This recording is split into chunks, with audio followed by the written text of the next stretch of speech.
Hey YouTube, guess what? I told you we were gonna do it. We're gonna That's just gonna ring. We are going to review another Microtech. No, not this one. This one's mine. This is the one that you guys, if you followed my channel from day one, you know this is the first knife review I did. This is my DOC. The one we're going to do is this sexy beast right here. That's why I have an answering machine. This is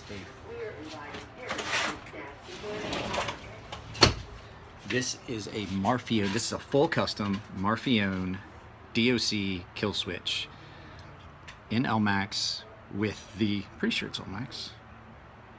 Doesn't say. If I remember correctly, these were Elmax. Same as this. It's pretty much the same dimensions, so much lighter, way lighter because it's carbon fiber. But this one is Elliot Williamson's personal. He got this in a trade. And I've always wanted to really see, and I forgot that he had it, one of the Marfione customs when he does a full mirror polish. Regardless of what you think of Anthony Marfione, that is effing amazing. And I can tell you from personal experience, to polish a knife after it's been milled and it's been ground and cut on a grinder, the amount of work that it takes to get to that finish. It's not a chrome coating, it's not a chrome plating, that's polished. The work it would take to get to that point is insane. I spent, I don't know, 45 minutes night before last. No, last night, 45 minutes polishing that knife that you saw in the video, and you saw it's still not as polished as I want it. This is the kill switch version, so it is an auto. So it's basically a pin lock. But the cool thing about this one is Elliot has one of the ones that's the version before they changed it. So what they did was, if you saw red, it was safe. When you push it around to where the red was and saw the white, that's when it would, if you get it all the way over, allow you to push in on a button and push it in. And it's kind of ingenious the way they did it. If you look, it's just a cutout that goes, so the swing arm goes out across and it's flat here. But when you go out into this spot, it's cut out and allows you to just drop it down in that hole and push the button. It's full carbon fiber, titanium backspacer. It's really light. I don't necessarily like the carbon fiber the way it's been done. I don't know. I don't like this so much, and I don't like this so much. So there's a lot of things about this knife I don't like. It's way more expensive than this one that I beat on, and I mean, if you were to look at a side profile of them, the only thing really that you would notice different if it was a silhouette is that this one has the flipper tab and this one does not. It's another thing I don't like about this one. That flipper tab turns into part of the choil on this one. This one doesn't have that. You have that little area here. It's just not as comfortable. I didn't do any cutting with this because if I can look at it, I'm not going to cut with this because it's not mine. It does have it has a decent amount of spring tension.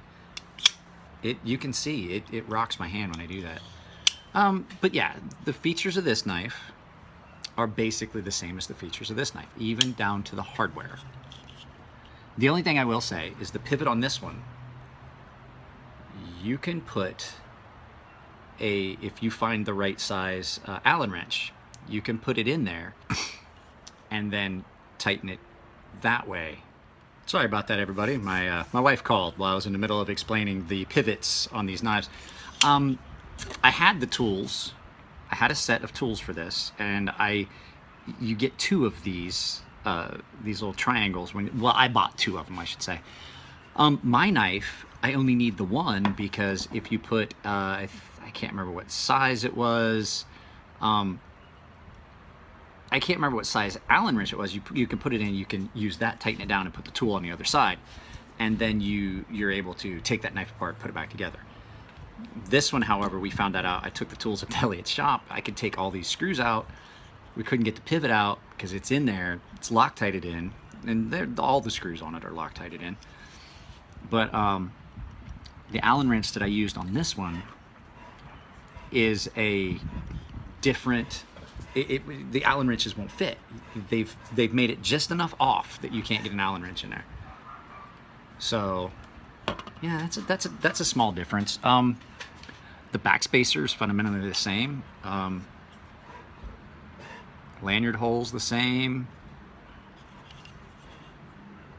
I mean, just the flipper tap. That's the only basic difference that you're getting.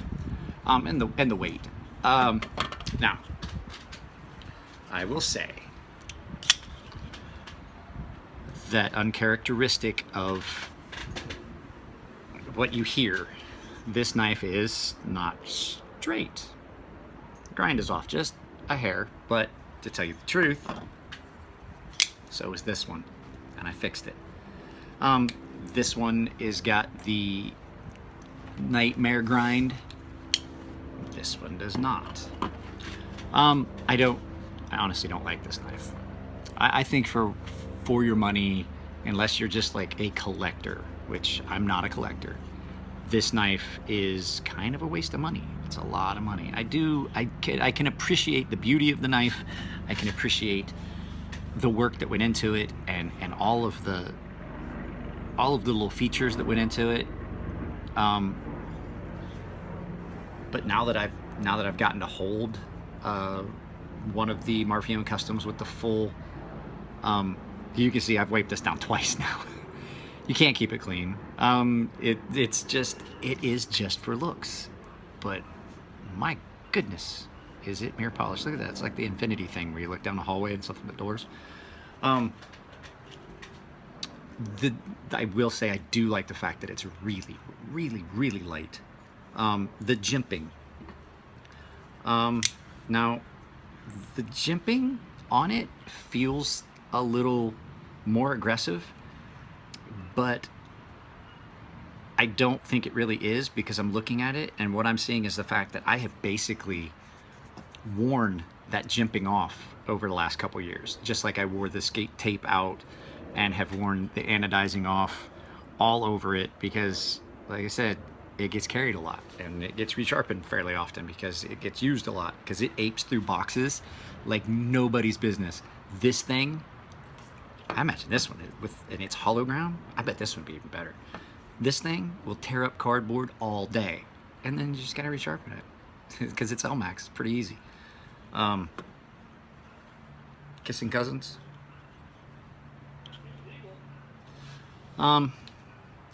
The pocket clip on this one is not the FU clip. It is the newer pocket clip, like what's on my DOC.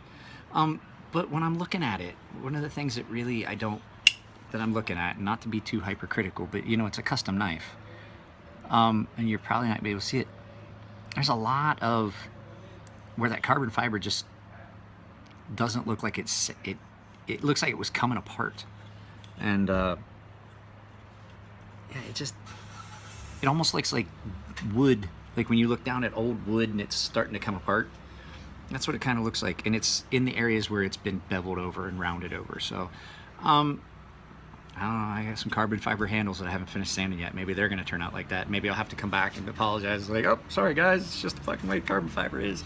And it might well be, because I do know carbon fiber is a pain to deal with. It really is. It doesn't want to drill straight holes. It wants to get all crooked. It fights you every step of the way. So I mean, I'm not saying it wasn't good work. I'm just saying it's just aesthetically, to me, not as attractive as I thought it could be.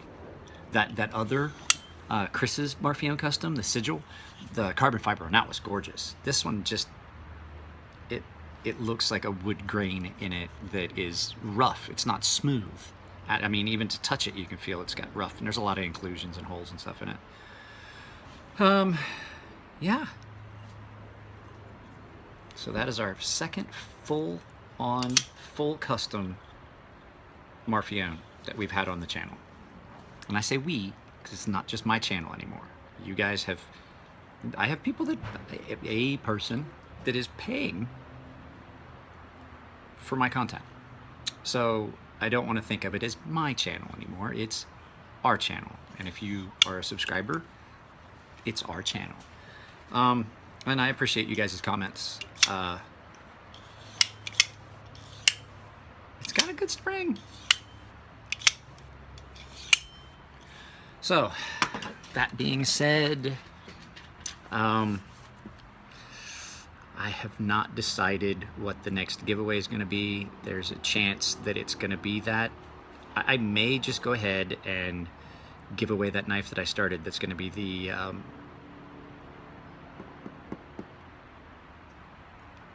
paracord wrap handle that I milled the groove down the middle and made it wider at one end. So it'll have a lanyard hole built in it. So I am making BJ's subscriber number 500. His knife is on the counter next to the heat treat oven. I'm planning on heat treating that on Saturday while I'm working on some other stuff. And other than that, I've got about 25 minutes of just no talking, just me making knives that I possibly might just put that up as a video. If you guys don't like it, if it's boring, just let me know and I'll take it down. But you know, it's just video of me grinding, trying to get stuff ready to put in heat treat. So, all right, like I said, find me on Patreon. If every one of you guys would subscribe to my Patreon, I think that I could maybe every other month have a new custom knife that we run in here on the show. And then just thinking about doing it like Birdshot does, and when I get stuff in and then I use it and then sell it at a discounted rate to you guys, and then use that money to do other stuff, buy stuff just strictly for giveaways and things like that. So to put money back in the channel and back into your channel, our channel, and to do stuff for you guys that are my subscribers that have been pretty loyal for the last year. I'm really, really, really happy about how loyal my subscriber base has been. So yeah, we get that started, and I will start doing stuff that does not require me to spend an entire day of cutout, a day of heat treat, several days of edge grinding and polish and handle making and things like that, because I would much rather be able to just have stuff come in and flip it around and then buy something and buy stuff and just do giveaways. So all right, yeah, I know I'm just rambling on, I'm tired, it's been a long day. So you guys take it easy, and I will talk to you later.